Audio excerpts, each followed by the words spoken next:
pendengar, balik lagi nih bareng aku, Widya Salma di podcast Kepemimpinan. Di kesempatan kali ini, kita akan membahas gaya kepemimpinan demokratis ala Pak Habibie, kunci sukses di era penguasaan teknologi.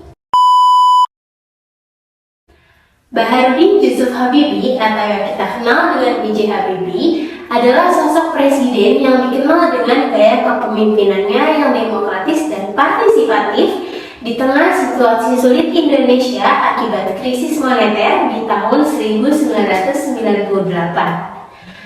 Setelah rezim Orde Baru yang otoriter di bawah kepemimpinan Pak Harto tumbang, Pak Habibie diangkat menjadi presiden pada masa peralihan yang penuh ketidakpastian.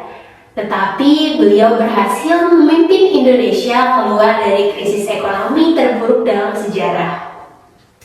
Lantas, bagaimana sih gaya kepemimpinan seorang Presiden Habibie? Banyak yang menilai gaya kepemimpinan beliau bersifat demokratis dan partisipatif. Pak Habibie selalu mengedepankan diskusi dan musyawarah dengan para menterinya dalam menyusun kebijakan dan pengambilan keputusan.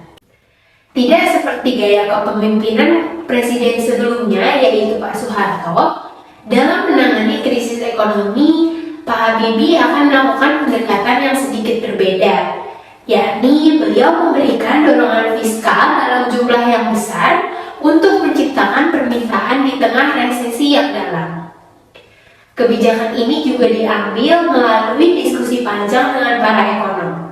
Strategi demokratis dan out of the box dari seorang Pak Habibie terbukti sukses.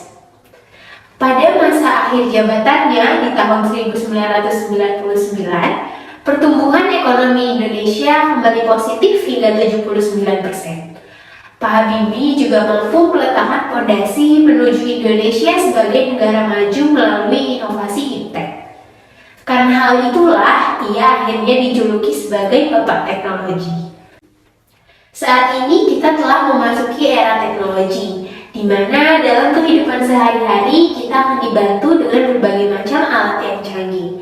Teknologi mampu mendorong kolaborasi dan pertukaran ide antar individu dengan latar belakang yang beragam. Gaya kepemimpinan demokratis dari seorang Pak Habibie akan membuka ruang untuk diskusi dan musyawarah. Musyawarah dirasa mampu untuk menjadi fondasi yang kuat untuk merangkul keberagaman perspektif dalam pengambilan keputusan. Dalam suasana yang cepat berubah dan penuh ketidakpastian, kemampuan untuk beradaptasi adalah suatu kunci. Gaya kepemimpinan demokratis seperti ini dirasa tepat untuk diterapkan pada masa kini, di mana perkembangan teknologi yang begitu pesat. Kemampuan menyerap masukan dari berpikir kreatif dari berbagai pihak menjadi kunci penting dalam sebuah inovasi. Seorang pemimpin tidak mungkin bisa tahu dan paham akan segala hal. Oleh karena itu, diperlukan sikap terbuka dan demokratis untuk bisa terus beradaptasi dengan perubahan zaman. Selain itu, sikap egaliter Pak Habibie juga menjunjung tinggi harga diri setiap individu yang cocok dengan semangat kebebasan berekspresi di era digital saat ini.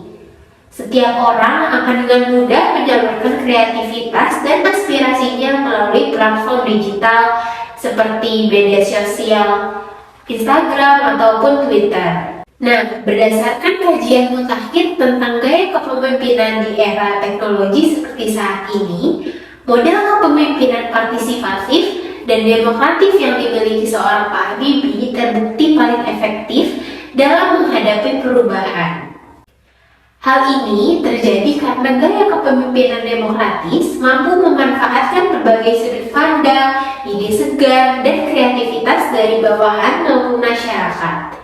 Pemimpin yang demokratis juga akan mampu membangun tim lebih solid dan loyal karena pengambilan keputusannya akan dilakukan secara kolektif dan bersama-sama. Jadi, pada intinya, gaya kepemimpinan demokratis patut kita teladani, khususnya bagi para pemimpin di era digital seperti saat ini.